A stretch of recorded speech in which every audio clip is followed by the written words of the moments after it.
là dans la joie du Seigneur, dans la présence de Dieu, dans la communion avec le Père.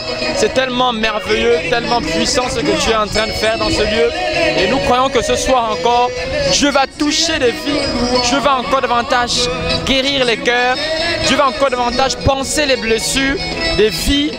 Et nous croyons que le Seigneur Jésus est déjà en train d'opérer, parce qu'on peut s'apercevoir combien les frères et sœurs sont dans la joie du Seigneur.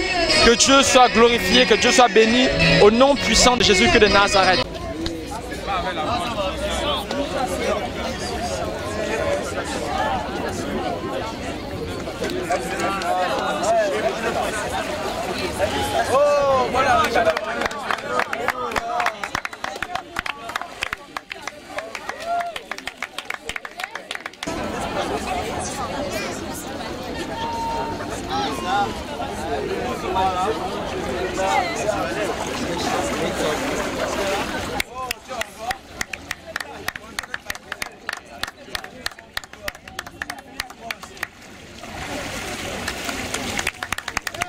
Nous sommes justement à la fin de cet événement et j'ai à côté de moi, comme vous pouvez l'apercevoir, un frère qui craint le Seigneur et qui veut nous donner son impression par rapport à ces moments, qu'est-ce qu'il en pense, quel est son sentiment par rapport au moment.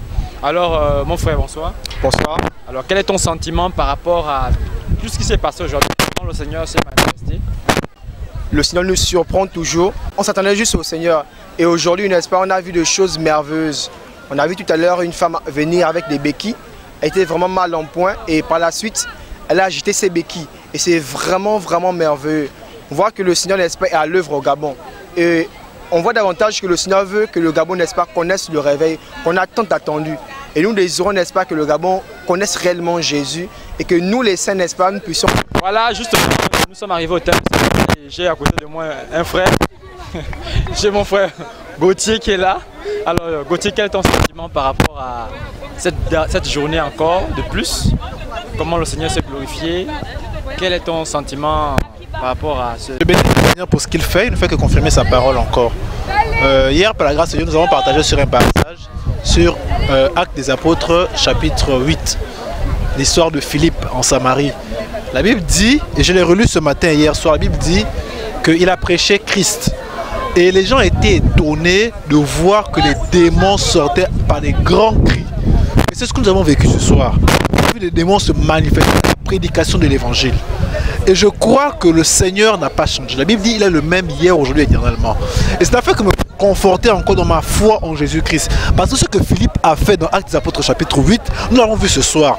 Et je bénis le Seigneur pour tout ce qu'il fait. Fin de ce séminaire, que tous autant que nous sommes présents dans ce lieu, nous prenons un engagement sincère avec le Seigneur. Parce que je crois que cette poignée que nous sommes, nous pouvons faire des choses terribles. Philippe était seul.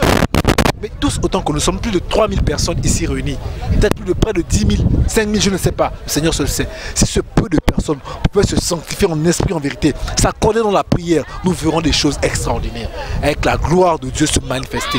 Gabon 100% pour Jésus a déjà commencé. Et rien ne peut plus l'arrêter. Je suis convaincu au nom de Jésus. Si ce n'est notre manque de sanctification, la seule chose qui peut arrêter ce que le Seigneur a commencé, c'est notre manque de sanctification. Mais si on se sanctifie, le Seigneur va prendre possession. Prière de ce pays au nom de Jésus-Christ de Nazareth. Amen. On bénit le Seigneur pour tout ce qu'il fait. Et j'ai maman Promesse qui est là, peut-être qui va donner son sentiment par rapport à cette journée d'aujourd'hui. Bonsoir. Alors je veux d'abord dire que je suis dans la joie et je bénis Dieu pour ce qu'il fait. Et je crois que Dieu, dans son trône assis, il a pensé qu'il est temps qu'il vienne au Gabon pour délivrer son peuple qui était captif. Et comme la Bible dit que partout où il allait, il faisait du bien. Et ce soir, nous avons encore contemplé la magnificence, la puissance de Dieu. Comment il a délivré son peuple qui était captif. Il leur a rendu libre. Et cette parole nous a encore fait du bien. Et ce que je demande est que tout ce que nous avons entendu, que le Seigneur nous donne la capacité vraiment de mettre sa parole en pratique.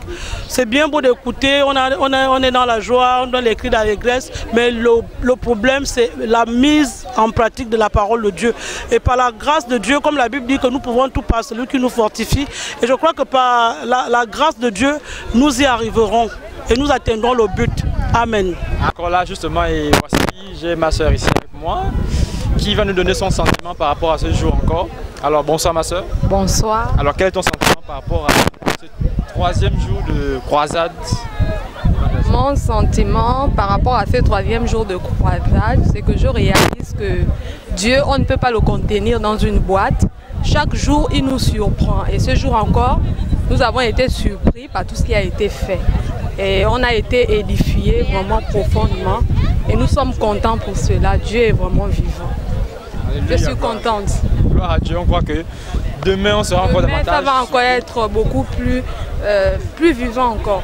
Et les frères et sœurs de l'étranger nous encouragent, ils sont connectés, c'est vraiment magnifique. Alléluia, gloire à Dieu. Que Dieu soit. Frères et sœurs, nous sommes justement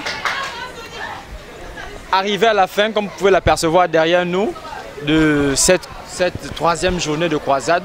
Et j'ai à mes côtés, à ma gauche, mon frère Paul-Éric, et qui va nous donner certainement son sentiment par rapport à ce troisième jour de croisade d'évangélisation. Alors bonsoir mon frère. Bonsoir bien-aimé Walter. Ok, alors quel est ton sentiment par rapport à ce troisième jour dans la présence de Jésus? Comme je disais, comme je peux le dire, d'abord je tiens à rendre grâce au Seigneur pour ce qu'il fait. Ce n'est qu'un sentiment de joie, mais aussi de reconnaissance vis-à-vis du Seigneur. Parce que, une fois de plus, nous témoignons de la véracité de la parole. Jésus n'a pas changé. On voit bien qu'il ne change pas. Hier, il a délivré. On voit comme il délivre aujourd'hui. Hier, il a transformé. Aujourd'hui, on le voit transformer. Hier, il a guéri. Aujourd'hui, guéri. Bon, ça veut dire que la Bible est vraie. La Bible, ce qui est écrit, est la parole de Dieu et c'est la vérité. Donc, on croit que demain, le Seigneur va encore se glorifier d'une manière particulière. C'est justement ça? Ah, notre Dieu est spécial. Je crois fermement que demain, il fera peut-être même au-delà de ce qu'il a fait aujourd'hui. Parce que chaque jour, on peut témoigner on va de gloire en gloire avec lui. Alors on bénit Dieu, que Dieu soit béni. Merci encore mon frère. Merci, que Dieu soit béni. Et je bénis Dieu pour tout ce qu'il fait. Les frères ont déjà rangé le matériel. Beaucoup sont en train déjà de rentrer chez eux. Mais je bénis Dieu parce qu'on clôture cette interview avec une sœur qui aime Jésus, comme elle disait. Alors ma sœur, bonsoir. Alors je bénis Dieu pour tout ce qu'il fait. Et quel est ton sentiment par rapport à ce troisième jour de croisade d'évangélisation ici au stade de la gendarmerie de Gros-Bouquet? Eh bien, je ne fais que constater ce que je savais déjà, que Jésus est grand, qu'il est Seigneur et que vraiment, j'espère que tout ce qui était là peut réaliser comme nous le réalisons aujourd'hui. Sans Jésus, il n'y a pas la vie. C'est ma prière pour le peuple gabonais, que le peuple gabonais fléchisse et qu'il comprenne tous que Jésus est grand et qu'on a besoin de Jésus pour la délivrance, pour le salut. Amen. Que Dieu soit béni, que Dieu soit glorifié. Au nom de Yeshua, tout ce que Dieu fait est bon, tout ce que Dieu fait est puissant, tout ce que Dieu fait est magnifique, extraordinaire. Et Jésus est le seul Dieu qui agit cette soirée, qui agira demain.